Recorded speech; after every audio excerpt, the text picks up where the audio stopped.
नमस्कार दोस्तों, अगर आपको भी भारतीय टीम की धमाकेदार जीत पसंद आई हो तो इस वीडियो को एक लाइक जरूर करें। नमस्कार दोस्तों, भारत बनाम वेस्टइंडीज के बीच खेले जाने वाली 3 मैचों की वनडे श्रृंखला का आगाज आज से शुरू हो चुका है।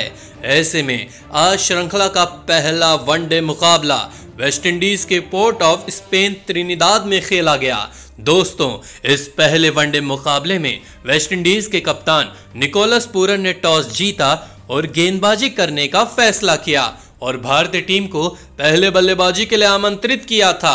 ऐसे में टीम इंडिया की ओर से टॉस हारकर कप्तान शिखर धवन और शुभमन गिल पारी की शुरुआत करने के लिए मैदान में उतरे। इन दोनों ही खिलाड़ियों पर टीम इंडिया को एक ताबड़तोड़ शुरुआत दिलाने की जिम्मेदारी थी और दोस्तों, मैदान में आज कुछ ऐसा ही देखने को मिला। जी हां, आते ही इन दोनों ही बल्लेबाजों ने वेस्टइंडीज के खिलाफ सीधी बल्लेबाजी करते हुए भारतीय टीम का स्कोरबोर्ड आगे बढ़ाना शुरू कर दिया। दोनों ही बल्लेबाज वेस्टइंडीज के गेंदबाजों का बखूबी सामना कर रहे थे। समय समय पर दोनों ही बल्लेबाजों से कभी चौके तो कभी छक्के भी देखने को मिल रहे थे। टीम इंडिया का स्कोरबोर्ड तेज गति से आगे बढ़ना शुरू हो गया था, जिसके चलते पहले 10 ओवर में ही इन दोनों ही खिलाड़ियों ने भारतीय टीम को बिना किसी विकेट के 73 रनों तक पहुंचा दिया। वहीं कुछ ही देर बाद ओपनिंग बल्लेबाज शुभमन गिल ने अपने बेहतरीन बल्लेबाजी के दम पर इस पहले ही वनडे मुकाबले में अपना धमाकेदार 50 जड़ दिया और साथ ही साथ टीम इंडिया को 100 रनों के पार भी पहुंचा दिया। दोस्तों, दोनों ही बल्लेबाज पूरी तरह से सेट हो चुके थे। ऐसे में अगर वेस्टइंडीज को इस मुकाबले में वापसी करनी थी तो इस साझेदारी को तोड़ना काफी जरूरी हो गया था और वेस्टइंडीज को अपना पहला विकेट रनआउट के रूप में मिला। जी हां, 18वां ओवर कराने आए अलजारी जोसेफ की तीसरी गेंद पर एक रन चुराने के चक्कर में शुभमन गिल गलती कर बैठे और रनआउट होकर अपना विकेट गंवा बैठे। आपको बता दें, शुभमन गिल ने 64 रनों की पारी खेली। फिर अब 3 नंबर पर बल्लेबाजी करने के लिए मैदान में उतरे श्रेयस अय्यर और आते ही अय्यर ने वेस्टइंडीज के खिलाफ अपनी पारी की पहली गेंद से शानदार शॉट खेलते हुए अपनी पारी को आगे बढ़ाना शुरू कर दिया। एक छोर से शिखर धवन तो बेहतरीन बल्लेबाजी कर ही रहे थे, लेकिन दूसरे छोर पर खड़े श्रेयस अय्यर भी उनका बखूबी साथ निभा रहे थे।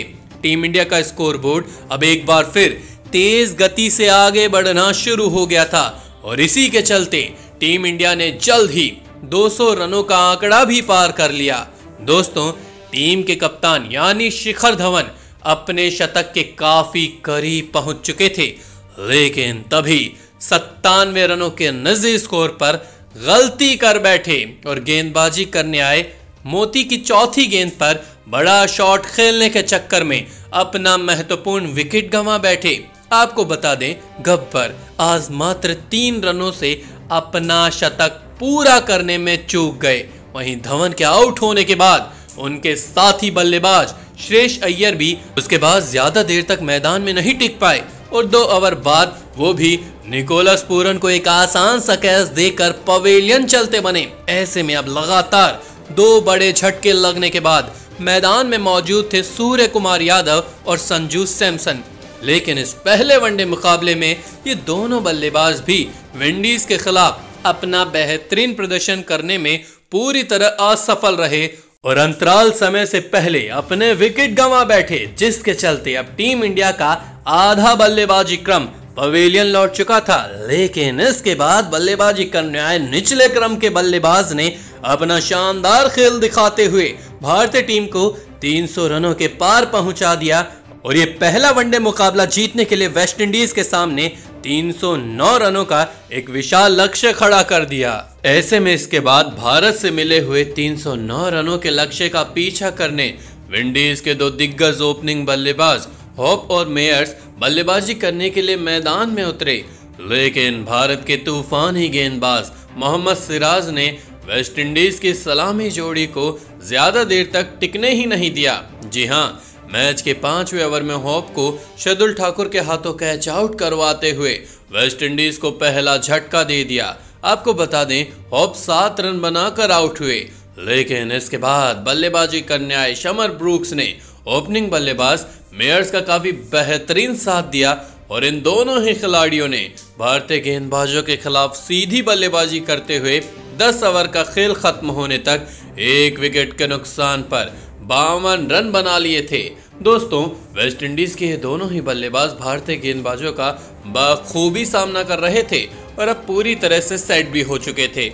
इस कारण मैदान में अब कभी चौके तो कभी छक्के देखने को मिल रहे थे और इसी बीच ओपनिंग बल्लेबाज मेयर्स ने भारत के खिलाफ इस पहले वनडे मुकाबले में अपना धमाकेदार 50 भी जड़ दिया और साथ ही टीम का स्कोर 100 रनों के पार पहुंचा दिया।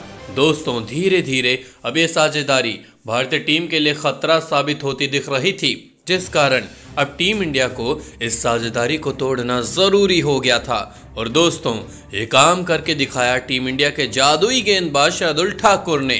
24 ओवर लेकर आए ठाकुर ने ओवर की चौथी गेंद पर शानदार गेंदबाजी करते हुए शमर ब्रूक्स को सुरेश अय्यर के हाथों कैच आउट करवाते हुए विंडीज को दूसरा झटका दे दिया। आपको बता दें, शमर ब्रूक्स 46 रनों की पारी खेलकर आउट हुए। वहीं दोस्तों, उनके साथी बल्लेबाज मेयर्स भी इसके बाद ज्यादा देर तक भारतीय गेंदबाजों का सामना नहीं कर पाए और 2 ओवर बाद ही 78 रनों की पारी खेलकर अपना विकेट गंवा बैठे। आपको बता दें, मेयर्स का भी पत्ता शार्दुल ठाकुर ने ही साफ किया। ऐसे में लगातार 2 बड़े झटके लगने के बाद मैदान में मौजूद थे कप्तान निकोलस पूरन और ब्रेंडन किंग और मैदान में आते ही इन दोनों ही बल्लेबाजों ने अपना आक्रामक रूप दिखाना शुरू कर दिया और ताबड़तोड़ बल्लेबाजी करते हुए मैदान में चौको छक्कों की बारिश कर दी। लेकिन 36 ओवर लेकर आए टीम इंडिया के तूफानी गेंदबाज मोहम्मद सिराज ने इस साझेदारी को तोड़ दिया। ओवर की पहली गेंद पर निकोलस पूरन को 25 रन के निजी स्कोर पर आउट करते हुए वेस्टइंडीज को बड़ा झटका दे दिया। वहीं इसके बाद बल्लेबाजी करने आए नए बल्लेबाज पॉवेल भी जैसे आए वैसे ही पवेलियन चलते बने। उन्हें स्पिनर गेंदबाज चहल ने पवेलियन की राह दिखाई और इस विकेट के साथ अब वेस्टइंडीज का आधा बल्लेबाजी क्रम पवेलियन लौट चुका था। वेस्टइंडीज के एक छोर से लगातार विकेट गिर रहे थे, लेकिन दूसरे छोर पर खड़े बल्लेबाज ब्रेंडन किंग भारतीय गेंदबाजों के खिलाफ अपनी बेहतरीन बल्लेबाजी जारी रखी और टीम को 200 रनों के पार पहुंचाते हुए जल्दी अपना 50 भी पूरा कर लिया। लेकिन दोस्तों, अंतिम ओवरों में रन गति बढ़ाने के चक्कर में वो गलती कर बैठे और गेंदबाजी करने आए चहल के ओवर में बड़ा शॉट खेलने के चक्कर में सुरेश अय्यर को एक आसान सा कैच देकर अपना महत्वपूर्ण विकेट गंवा बैठे। आपको बता दें, ब्रेंडन किंग 54 रनों की पारी खेलकर आउट हुए। ऐसे में अब अंतिम 5 ओवरों में वेस्टइंडीज को जीतने के लिए 60 रनों की जरूरत थी। मैदान में खड़े रोमानिया शेफर्ड और अकील हुसैन ने अंतिम ओवरों में शानदार प्रदर्शन करते हुए इस मुकाबले को रोमांचक मोड़ पर पहुंचा दिया। अब अंतिम 6 गेंदों पर विंडीज को 15 रनों की जरूरत थी, लेकिन अंतिम ओवर कराने आए मोहम्मद सिराज के खिलाफ विंडीज के बल्लेबाज लक्ष्य हासिल करने में पूरी तरह से चूक गए और ये मुकाबला हार गए और इसी के साथ भारतीय टीम ने यह पहला वनडे मुकाबला अपने नाम किया। तो दोस्तों, आपको कैसी लगी हमारी ये वीडियो कमेंट करके जरूर बताइएगा। धन्यवाद।